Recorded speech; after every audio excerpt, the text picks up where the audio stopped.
Orchard Street, Lower East Side.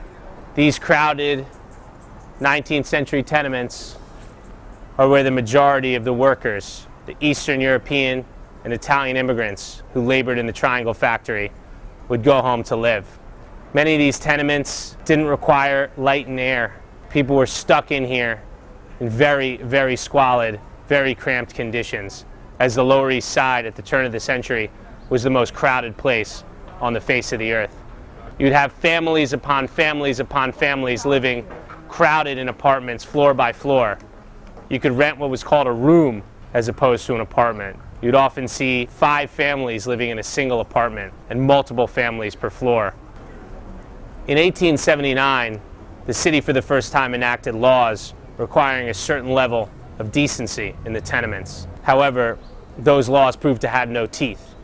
So in 1901, following the 1890 publication of Jacob Riis's How the Other Half Lives, exposing how people were living in the tenements, the city finally took action, and they enacted what were called the new laws, which required for all new tenements to be built to a certain code. That code, albeit better than the previous code, was still far from ideal.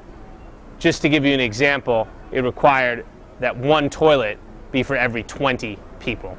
These were the conditions in which the majority of the workers in the Triangle Shirtwaist factory fire were living in 1911.